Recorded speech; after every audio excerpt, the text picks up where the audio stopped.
What's going on, guys? This is Rob, and we are here with Devil's Reign Part 3. Now, one thing I do want to clarify, yes, we did do the Superior tie-in, the Dr. Octopus tie-in for Devil's Reign.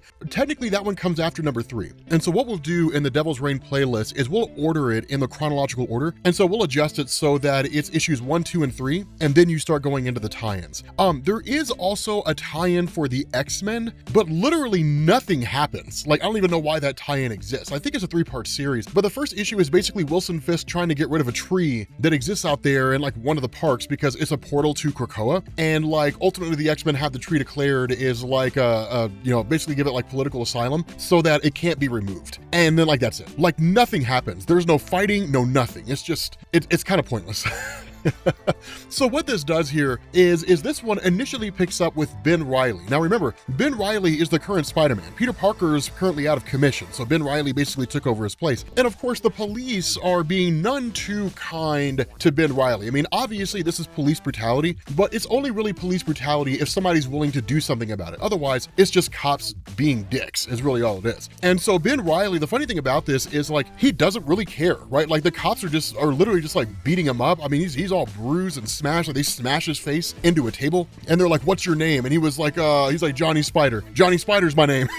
That kind of a thing. But like, he's just not taking the cops seriously, which is the one thing, as I understand it, really pisses off cops, right? And one of the funny things that kind of happens, what we're told here is when it comes to this idea of like civil wars and different things along those lines, one of the big misconceptions is that a civil war would ultimately boil down between those in authority versus like the citizenry. But that's not true, because people's loyalties are not necessarily tied to the jobs they work. And that's what you're seeing here. That yes, there are a lot of people here who are police officers, pretty much everybody in the precinct is a police officer, but they don't all agree with Wilson Fisk. And so one of the things that's kind of established is that they're not going to process Ben Reilly Spider-Man. Like they just refuse to process him because they believe that what Wilson Fisk is doing is wrong. When Ben Grimm and Johnny Storm show up here, Ben Grimm is one of these interesting concepts because despite being a member of the Fantastic Four, Ben Grimm always kind of had this role where he was as much street level as he was the grander superhero community, right? Like the guy on Yancey Street and that kind of a thing, right? He grew up as like one of these New Yorkers, right? He's one of them. And you would always see him just as inclined to basically stand up for like this small guy on the street as you would standing alongside the Fantastic Four and like facing off against Galactus or something along those lines. And so that's why when he shows up here and he's like, "Look, I know, a lot of you guys out there don't agree with what Wilson Fisk is doing, right? You guys don't agree with what's happening here. You're not a big fan of it. And I can appreciate that, right? Because you know we're heroes, you know we're trying to do the right thing, and you see through what it is that Wilson Fisk is doing, even if these other police officers here are unable to or unwilling to. But here's the rub. We're gonna get our friend because he saved our lives multiple times and he saved your life as well. So we're gonna get our friend and we're gonna leave." Now, Johnny Storm, of course, basically just like melts the door, and then Ben Grimm walks through a wall. And then you, of course, have this cop and this chick that's with him, that have their guns drawn. I mean, what are they gonna do, right? I mean, with Johnny Storm, just as hot as he is, if they fire off bullets, they would probably end up melting them before they got to him. And then with Ben Grimm, the guy's basically bulletproof. So like, I mean, these cops can't really do anything. So they literally just pick up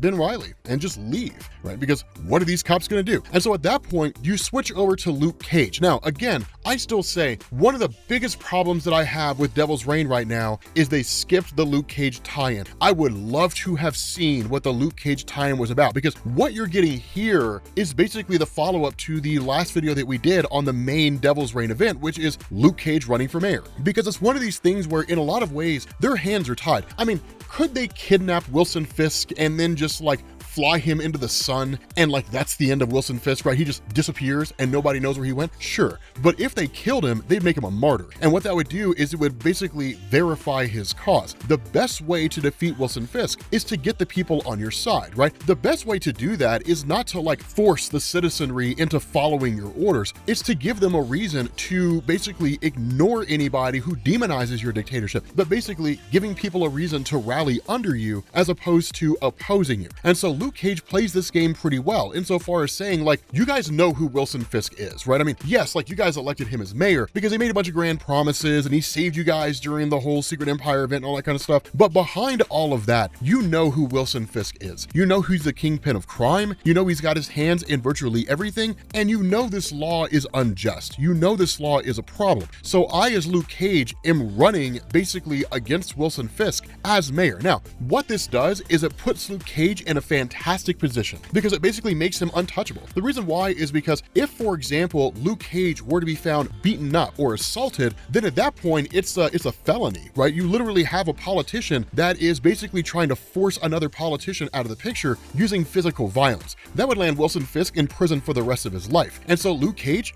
basically cannot be touched, right? It's one of those things where it's like the guy's running for mayor. The difficult thing here is getting people to agree with him. And that's what makes Devil's Reign so interesting, is because what you end up doing is you basically switch over to a conversation between Susan Storm and her lawyer. And the cool thing about this is that the conversation between the two is such that there are legitimate concerns that when it comes to the overall country, in terms of what's going on in the city of New York, they see it as a New York problem, right? This is New York's issue. New York is the one that's dealing with like superheroes causing all kinds of problems and supervillains and the fights between the two and collateral damage and all that kind of stuff, right? This is a New York issue. The concern here is that if these heroes are not rounded up by the city of New York, right? If they are not basically in prison, if this kind of insurgency, if you want to call it that, is allowed to continue, suddenly it'll turn into other people's problems because these people in New York will retreat to other cities and other states. They'll go to New Jersey, or they'll go to Washington, D.C., or they'll go down to Virginia in the Potomac or something along those lines, right? But they'll basically start bringing their problems to other people's doorstep. And so the biggest concern here is that if this is not contained in the city of New York, it could lead to federal law, the return of the Superhuman Registration Act. And of course, no one wants that.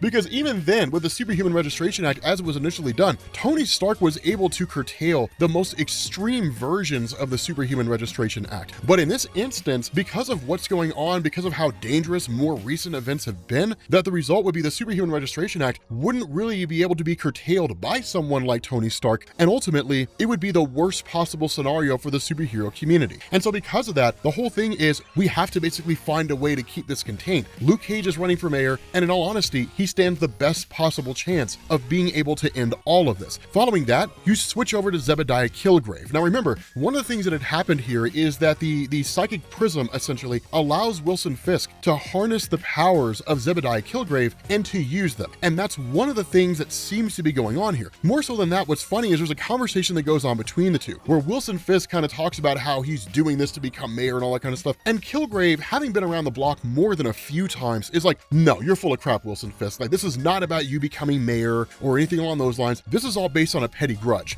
Daredevil did something to you to make you forget who he was, and you want to hurt him back. That's all this is, right? That's literally all this is. You're targeting him and everyone he cares about, and you're going through the legal system to do it because it's a way that they simply can't punch. They can't beat up the legal system. They can't assault the legal system or the political system. It's the one thing they can't destroy, because basically you're taking the system that they support and using it against them. And the funny thing here is when Wilson Fisk is like, how could you possibly know this? The response of Kilgrave is, because I feel it too. It's like a fog in your brain. I knew the identity of Daredevil, and now I can't remember. Something happened. And where the initial thought of Kingpin is, wait, are you the one who did this to me? The response of Kilgrave is, no, but somebody used my powers to do it. It's a more diluted form of my powers, but it's my powers nonetheless. It's my kids. Somebody used the purple children to do this to you and me, to make us forget the identity of Daredevil. And so following that, where Kingpin basically goes on a mission to capture the purple children, the kids of the Purple Man, you actually switch over to what's really left of the Avengers. You got Iron Man, you got She-Hulk, Captain America, Daredevil, and so on, and they're all kind of having this conversation over what it is that they're going to do with everything that's going on here, right? Like, I mean, do they find some way to take out Wilson Fisk? That's one of the discussions that's on the table. The other problem here is that for Luke Cage, the polls are not looking very good. That what it looks like is that Wilson Fisk has successfully managed to basically compartmentalize and control fear in such a way to where the citizens of New York are actually afraid of what life would be like if they went back to the way things were before. Superheroes doing the best they can, facing off against supervillains, but in all, operating with impunity. But in the middle of all this, suddenly Jessica Jones chimes in and is like when all the heroes are arguing and debating with each other, she's like, something's not right? Something feels wrong here. Something's off. She's like, wait a minute. No,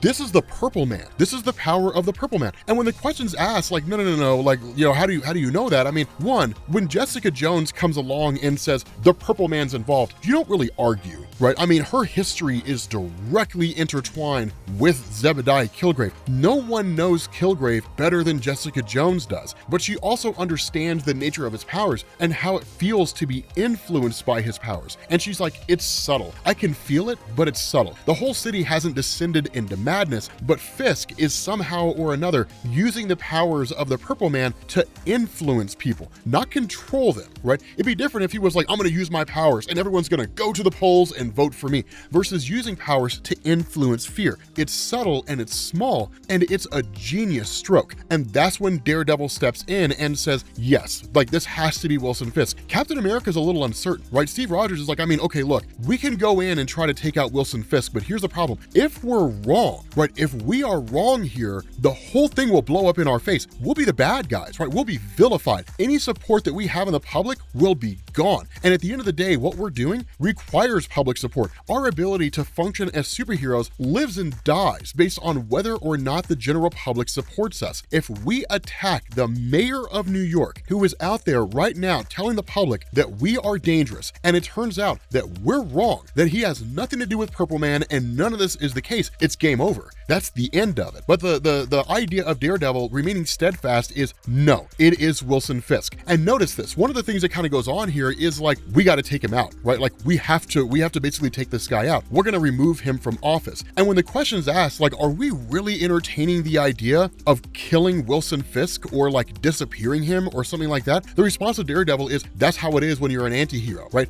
We do the things that superheroes just can't bring themselves to do. Captain America's great and everything, but you can't rely on Captain America for this, right? His moral compass is too strong, or whatever the case is. It's our job as anti-heroes. What we have here is a clear and present danger in the form of Wilson Fisk, the mayor of New York. The only way to fix this is to get rid of him. Now, the funny thing about this is that they're not the only ones that have tried to launch an attack on Wilson Fisk. There is a Winter Soldier tie-in to Devil's Reign, which is weird to see them just arbitrarily pulling Bucky Barnes out of nowhere, right? And then just like launching a one-shot with him. I haven't had a chance to read it yet. I want to. I have no idea if it's good or not. That's one of the things about Winter Soldier, man. Sometimes the comics are great and other times they're terrible. It really depends. There is no medium there, but I do want to check it out. But regardless, because of what had gone on with the Winter Soldier and all that kind of stuff, the fact that City Hall, the penthouse of Wilson Fisk, right, the mansion, had all basically become compromised, there's heightened levels of security here. The problem is that while they're basically contemplating how they're going to take out Wilson Fisk, suddenly the forces of Otto Octavius come flowing out, right? Like the Otto Incredible Hulk and Wolverine and like Ghost Rider and those guys all come flying out here. Now, where the Otto Ghost Rider goes and attacks the Avengers, he takes out Iron Man. And the statement of Iron Man is particularly confusing here because he says, no, stay away. I did what you asked. What it looks like is Iron Man sold him out. That Iron Man literally told Kingpin and all them, the Avengers are coming for you, right? Like they're coming right now and they're gonna try to take you out, right? They're gonna try to forcefully remove you from office, and that's gonna be it. At that point, like literally all these guys, you know, they're standing, like they're facing off as best they can. They're holding their ground. But then once Captain America gets over to Iron Man, he realizes it's not Iron Man, it's Chameleon, right? The master of disguise.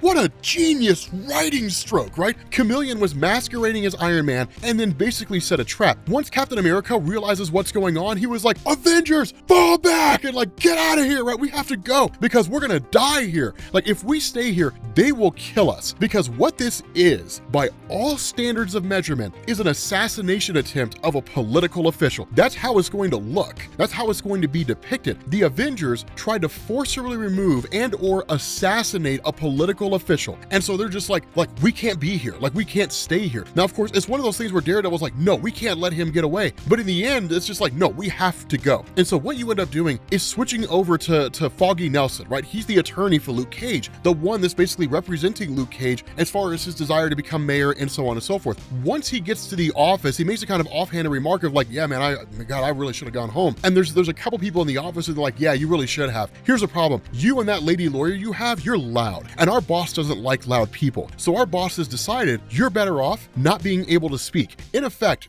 the Kingpin has seemingly sent henchmen to the lawyer of Luke Cage, to Foggy Nelson's office, to basically pummel him, to silence him, right? It's political sabotage. This is getting messy, but oh my God, do I love this. With that being said, guys, we're gonna bring this to an end. God, I love this story. It's so good. Thank you all for watching, and I will catch you all later. Peace.